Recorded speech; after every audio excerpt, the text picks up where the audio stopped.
What if you can't find fish while fishing in the wild? 6 prime fishing spots help you lock onto fish schools in 3 minutes. Let's be honest, who hasn't experienced sitting by the river for half a day with a motionless float, while mosquitoes are warming up around you? Meanwhile, old Wang next to you is reeling in fish one after another, with a cigarette in his mouth and a crafty smile. At such times, it's enough to make you lose your temper.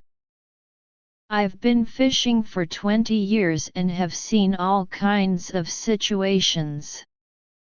Can't find fish? In fact, 99% of beginners fail here. The remaining 1% are either gifted or lucky. But fishing can't rely solely on luck. Finding the right fishing spot is the key. A fellow angler asked me, "Master, how can I find fish schools within 3 minutes?" I said, "Fishing isn't about cheating, it requires some know-how." Today, let's talk about the 6 prime fishing spots, which will surely get you bites as soon as you cast your line. First, bends and inlets. These places are like 5-star hotels for fish. The current in bends is slow, making it easy for fish to gather. Especially at the turn of spring and summer, grass carp, and small fish all swarm here. I remember one spring, at dawn, I chose a big bend in my hometown's small river, cast some corn as bait, and caught 3 carp in a row within half an hour. People nearby thought I had used some kind of potion, but it was actually just choosing the right spot. Inlets can't be ignored either. At the confluence of currents, there are often rocks and branches at the bottom. When the current rushes through, it brings a lot of debris and small insects, and fish just wait here to catch an easy meal. A fellow angler, Xiao Li, specifically targets inlets. 9 times out of 10, he never goes empty-handed, and he even often catches big fish. The reason is that fish like to wait here for food, it's convenient and effortless. Second, point bars. Many beginners easily overlook these. A point bar refers to the protruding parts of both banks. The current accelerates here, scouring out a small triangle, and fish love to lie in wait here, waiting for food washed down.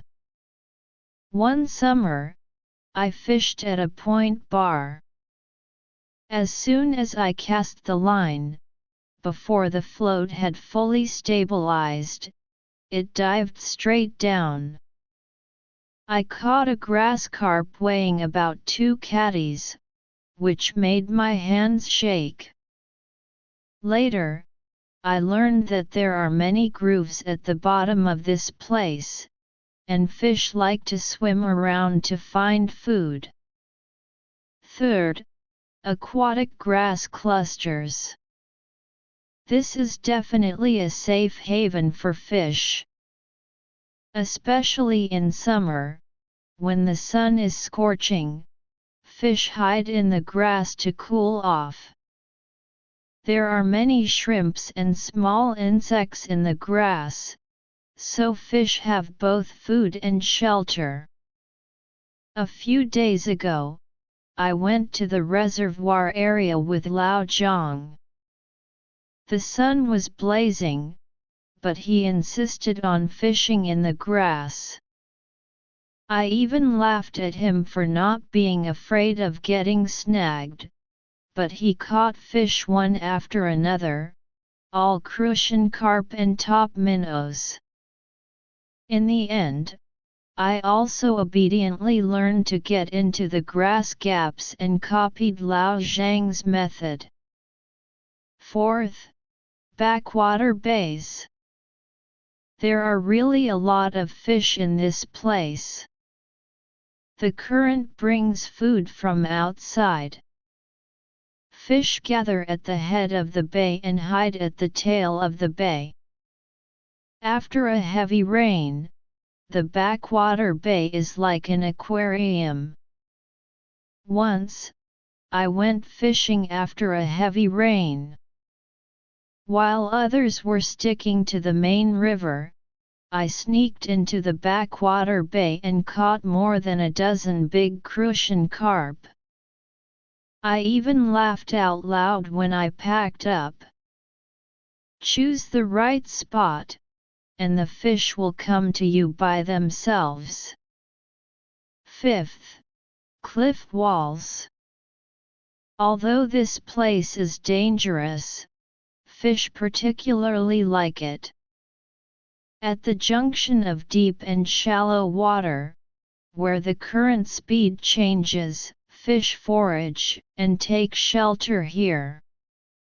Especially large catfish and snakeheads often lurk in the crevices of rocks. Once, I was night fishing, staying by a cliff wall. As soon as I cast the rod with a feel, there was a bang, and the rod was almost dragged into the water. I pulled up an old barracuda, which was so exciting that I couldn't sleep all night. Sixth, sunken trees.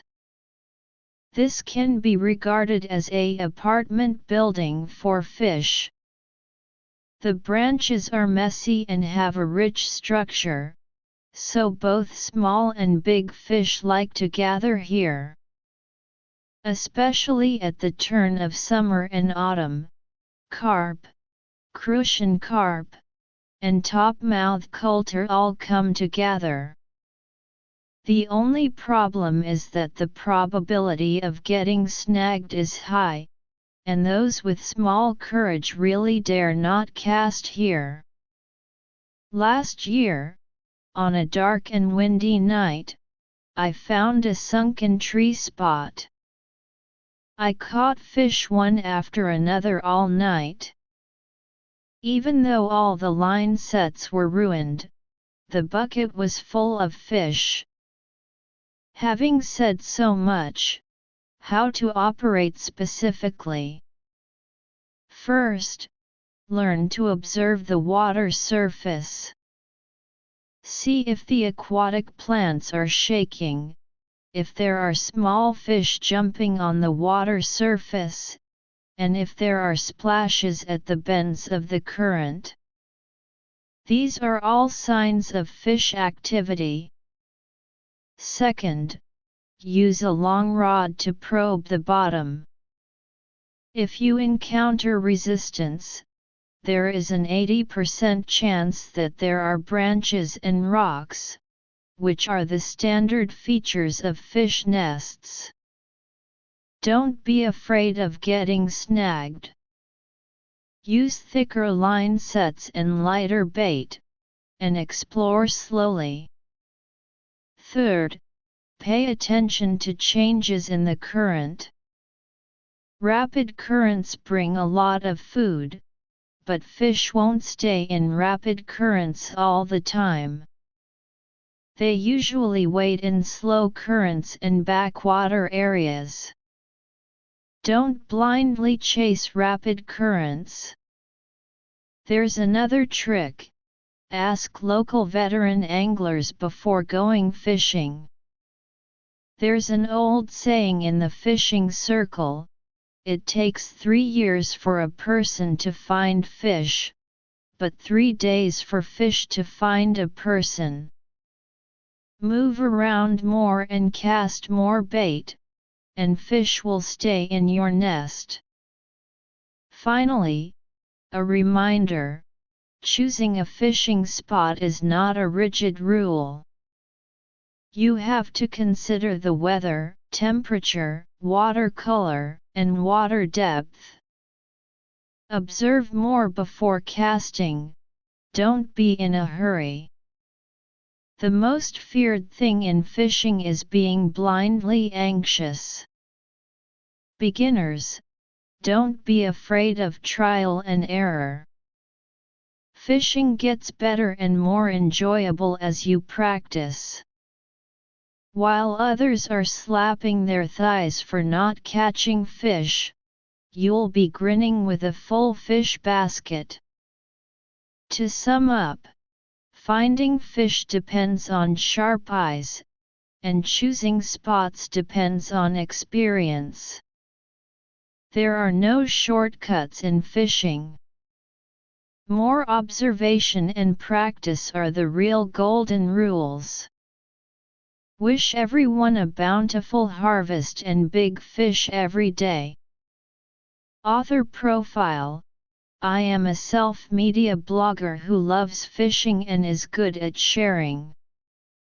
Follow me, and we will exchange fishing skills and discuss every bit of angler's wild fishing. Give a like, save, and follow to avoid missing the next update.